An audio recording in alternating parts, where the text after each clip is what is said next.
The only thing harder to find in New York City than a perfect apartment is a perfect parking spot. In Upper Manhattan, a man's dash cam catches his neighbor banging repeatedly on his car hood. According to the man, this woman is angry at him for taking a parking spot right outside her apartment. Most New Yorkers don't have driveways, but some treat the spot in front of their building as if it's their own. A claim this neighbor is making very clear, giving the rare double bird, along with some advice. She shows no signs of stopping while the man's wife calls the police. You know this is not normal behavior. The couple grows concerned as they wait for the police. A normal human being does not do this kind of stuff. She's gonna break your glass out. Finally, another neighbor intervenes. I'll give you 20 bucks, bro, and I'll give her 20 bucks, and I'll take the spot. The neighbor offers money to both the man and the woman to stop fighting and just drive away. We actually want to leave. We're not here for the spot. We're not here to argue. But the man doesn't want the money or the parking spot. Right now, I just called the cops on her. He just wants the police. Police arrive and the woman finally lets go of the car. According to the driver seen here talking to police, an incident report is filled out, but no charges are filed or tickets issued. Instead, the couple eventually drives off, leaving the parking spot to the woman. And the neighborhood drum solo finally comes to an end. On this quiet street in Alexandria, Virginia, a gay couple in their 30s is about to see the worst in their neighbors. A husband and wife who continuously park over the line of their space, according to the partners. When the couple is at home watching TV, they hear a loud noise outside, and their security camera catches what comes next. They claim that the neighbor has crashed into the planter that acts as a marker for their space. And the couple decides to confront the neighbor. Oh, of course we're away. What seems like a petty dispute over a parking space suddenly transforms into something far more personal. Come on over here. Come on. You come over here, you. Fearing this dispute could get more heated, the couple calls the police. We have somebody over here. He is passing right now. No, this is the First Amendment. The neighbor seems to think his right to free speech allows him to hurl homophobic insults at the couple. You're talking to First Amendment. Honey. Hearing the commotion, the neighbor on the other side, Julia, starts recording and steps outside into the firing line. Hey, you homophobic! I have everything on video. Oh, yeah, you whore! We're Christian. We're Methodist. We have nothing against we love it. These guys are ass. Get back in your house, you homophobic before I call the police. Julia has been best friends with the gay couple for over 2 years and has no problem confronting the neighbors herself. What's your issue? What's your issue? I'm trying to go to bed. Can you stop harassing our neighbors and be No, quiet? they harass us. The neighbors claim their problem is solely over parking, and they don't have an issue with the couple's sexual orientation. And we hate LBG. No, we love LBG. After the altercation, the police charge the neighbor with disorderly conduct and a fine of $1,000. The couple takes their neighbor to court to obtain a no-contact order, and the judge grants it. A month after the dispute, the neighbors move out of the house, and new ones move in. The new neighbors do a better job of parking in their space and are a lot less vocal about it. No matter the neighborhood, there's nothing more important than keeping children safe. And at a local PTA meeting in Rocky Point, Long Island, parents and students alike have gathered to discuss ways to do just that. I'm considerably larger than you, okay? But after one high school senior finishes telling officials how he's against armed guards in school, a man calls him over. If something happened, if I decided to attack you, it would take the cops 3 to 5 minutes to come here. Probably 10 if the traffic's bad. The parent, whose 2 daughters attend the school, has a different opinion on the need for armed guards. And to prove his point, he does something alarming. What are you gonna do now? The man pulls out a switchblade, taking the teen off guard. What are you gonna do now? Stop it. Shocked by the man's actions, the neighbors are unsure how to handle the situation as the man holds the knife in the air. I just walked into the building with this. It's not a gun, but I can do a lot of damage with it. His way of persuasion does not go over well with the students and other parents in attendance. That's illegal. You can't pull a switchblade out on a kid in school. That's insane. What do you think, a guy with a gun? No, that's completely illegal. This is why we need security. To defuse the situation, the man is escorted out of the building.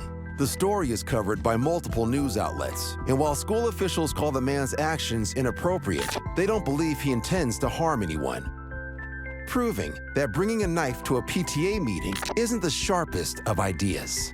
What are you gonna do now? Stop it!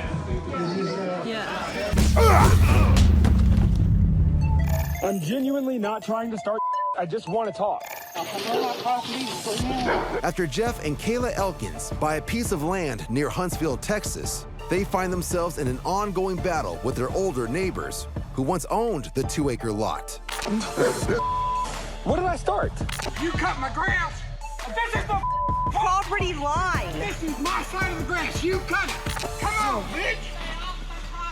The property, which the neighbors previously gifted to their son, was subsequently purchased by Jeff and Kayla, much to the original owner's dismay. Now, why don't you go take your happy ass to home? I am home, stupid. Jeff claims the neighbors want to make life so unpleasant that they sell the property back. Hey, anybody that's I drive up and down this driveway every day going home. I don't bother nobody. I just... You stop every damn day and take pictures and videos of. The neighbor in red touches on a sticking point that sets Jeff off. I got you on camera every day. prove it, bitch! I will, you. Jeff claims that the neighbors are recording him, which gives him alarm. In response, Jeff and Kayla start recording back in a tit-for-tat game of I Spy. At random times, both day and night, Jeff says he catches the neighbors driving by and honking on camera. We're literally just gonna sit here and drive up and down the driveway and honk at us. If they start hungry, I'm gonna put this flashlight on them.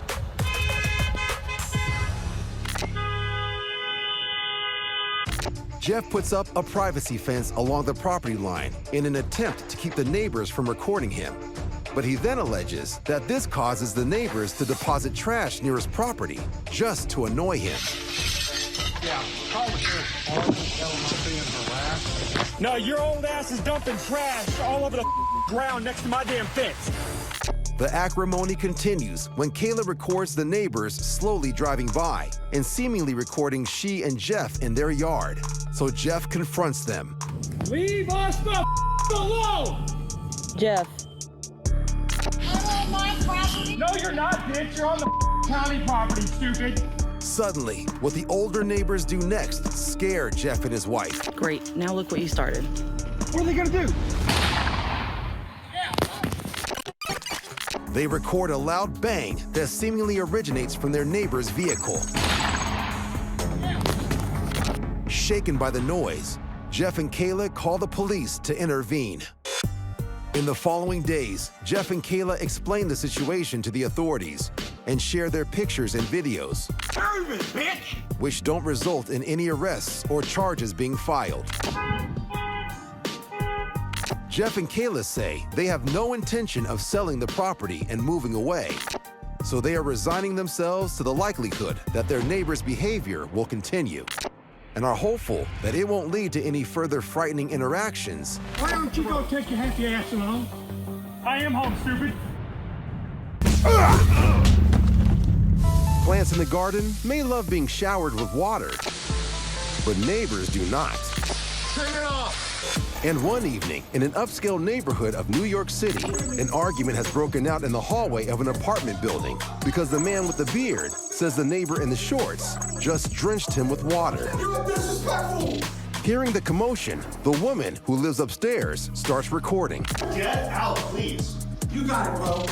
Now, yo, I can't make this yo. Please just get out. The woman recording says the man with the beard was sitting on the stoop a few minutes earlier, but now he's in the hallway confronting the neighbor in the shorts. I'm sitting with my cat to water on me. Did I do something on you? Cleaning my steps. How? If I told you I'm for a cab. Wait, listen. No!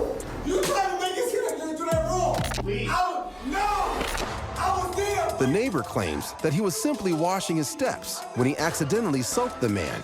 But the man in the beard is upset, and the situation is intensifying. No! You're bro! I work on the street! I didn't do special work! Suddenly, just as it seems the man with the beard may be going, he throws a punch, and the neighbor stabs him in the back with his umbrella.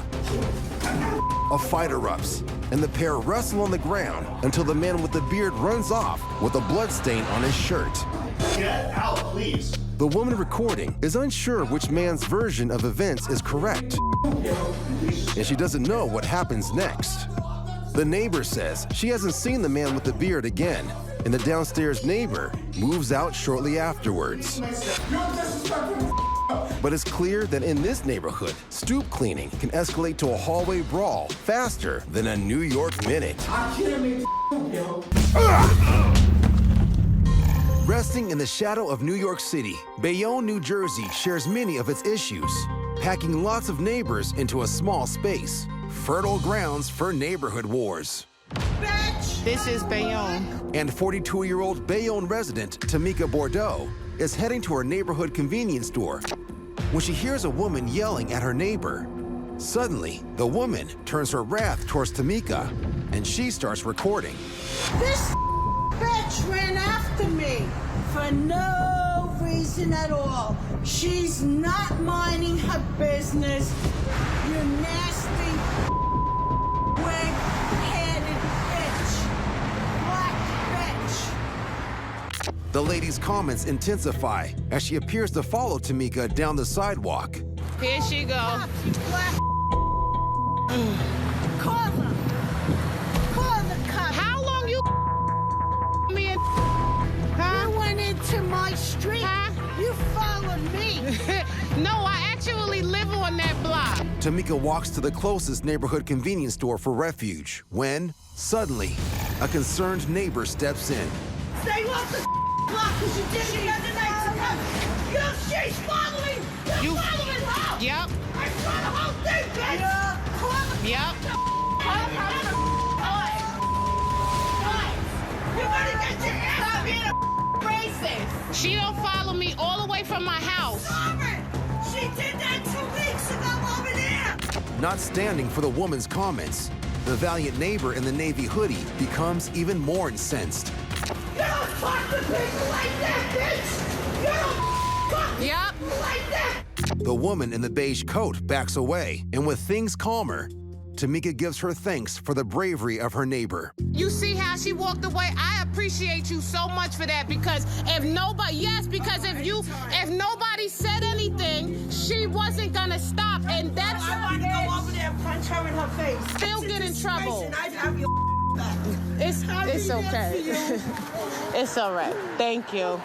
The cops arrive, and Tamika decides to press charges against her neighbor. She is charged with a hate crime and receives a year of probation.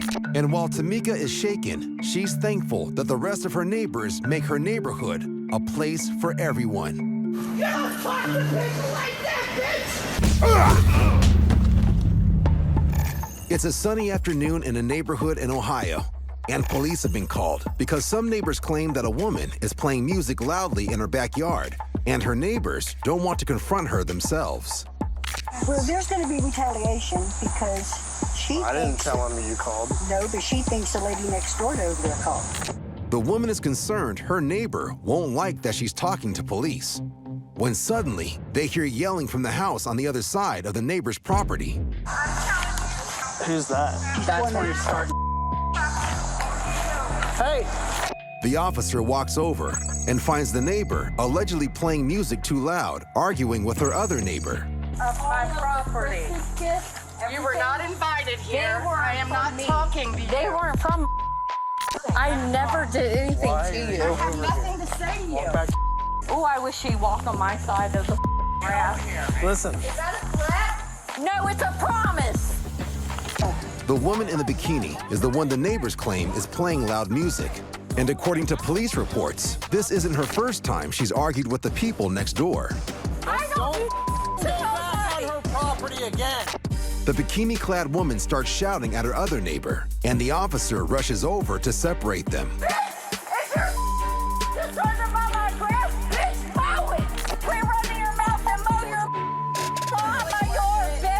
The woman claims it's the other neighbors who are actually the nuisance in their neighborhood. But the officer doesn't seem convinced. But this yelling at neighbors is not doing it. She's instigating this right now. I am so tired of these neighbors. I'm so tired. The woman seems particularly upset because she says she just got off a long day of work and tells the officers she just wanted to relax by her pool when the neighbors called about her music. Yeah, I had a couple drinks. Drug test me. I'm not a... My kid What I'm is concerned fed. about is you guys all yelling at each other and it's not getting you These anywhere. neighbors suck. After minutes of yelling, the neighbor's friend tries to convince her to come back inside. And I'm on my property. But she refuses and walks with the officers to have a chat by their cruisers. You are going to get a citation for disorderly conduct for your behavior today, okay? If I go beat her ass, will you just arrest me? Sure will. The woman makes a beeline for her neighbor's house, and after ignoring the officer's warnings too many times, they decide she's ignored them long enough. I've warned her for persistent already. Okay, she's going to be arrested. Okay, if I'm going to be arrested, don't touch me. Don't, please don't touch me. You resist me, I'm gonna take you. Don't touch me. The woman struggles with the officers, and they bring her down to the grass before getting her up and placing her under arrest. Go ahead, sit in the car. Into the car, sit in the car. I am. She later pleads guilty to criminal trespass and has not had another incident with her neighbors since, which hopefully allows everyone on their block to have less dramatic days off in the future. I am so tired of these neighbors. There is trash trouble ahead one mellow Tuesday morning in Tucson, Arizona. 26-year-old Savannah Stamper Cruz is surprised to see her next-door neighbor on her security camera marching towards the front door. Savannah and her neighbor share the same garbage cans and have argued about them in the past. What? Yeah, you guys can't open the door. You want to start something and then go cry baby to people? Leave the trash cans. Tomorrow is Wednesday, remember? The next day is trash collection day, but earlier this morning, Savannah spotted the trash cans on the sidewalk and moved them to where they are now. Savannah says if they are left curbside the day before pickup, she risks a city fine, but the neighbor prefers them to be in the street and has a grievance about Savannah. You are inconsistent with putting out the garbage. That's why it's being left on the side of the road like every other person's is. Every other person's is on the side of the road. I left you guys alone in the backyard. Come outside and see it! Come outside and see it, you bitch! To avoid any further trouble, Savannah chooses to stay inside her home. But seconds later, Savannah feels her neighbor is trying to provoke her when she drags back one of the garbage bins and angrily begins dumping the trash bags onto her doorstep. Come outside, bitch!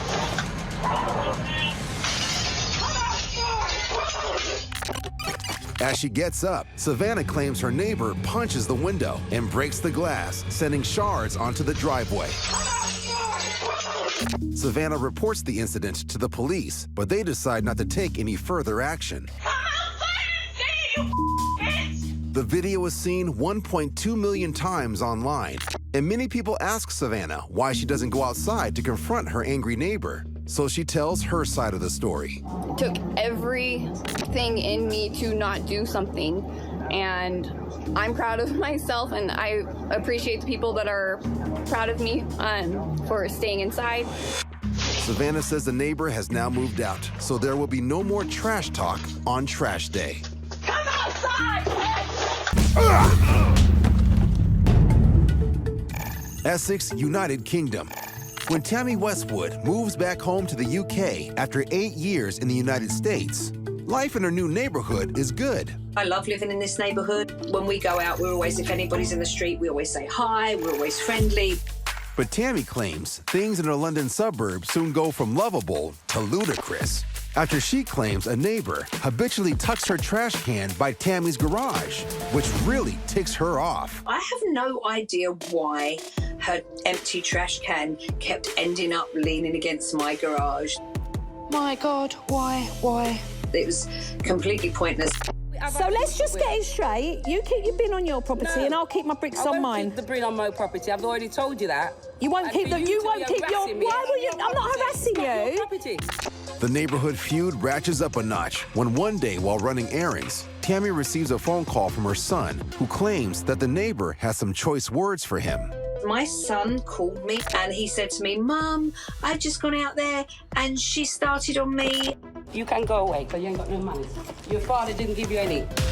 Like any protective mother, Tammy rushes home to confront her neighbor, and their squabble now becomes more than just a petty trash bin dispute.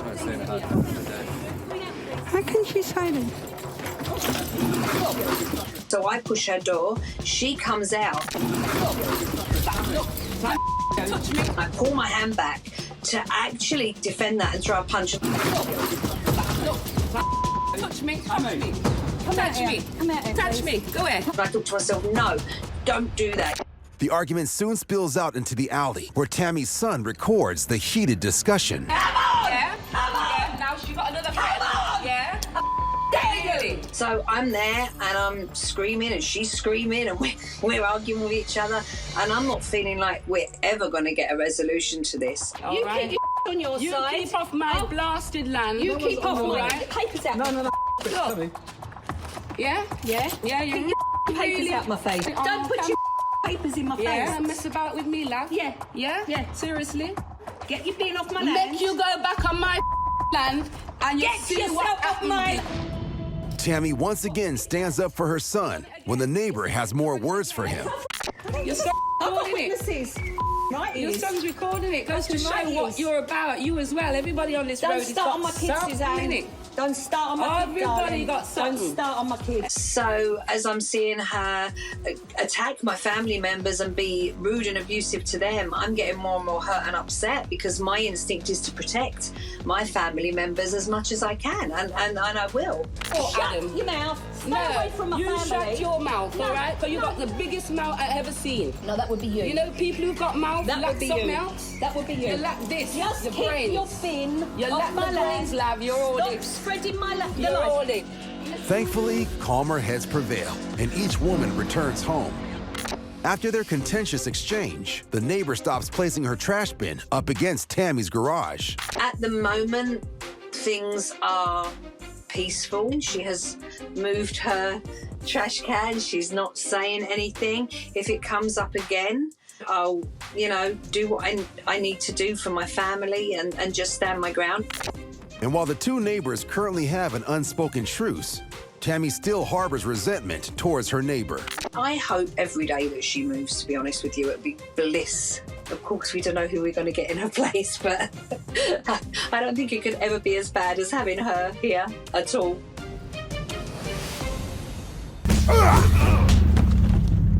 For some, the rural way of life offers more space and an escape from the big city. 35-year-old Ryan Scott finds the perfect place to live and run his antiques business in Oglesby, Illinois. It was everything that I had been looking for. It had the big barn sitting on it with the house. So I was selling my stuff out of the barn.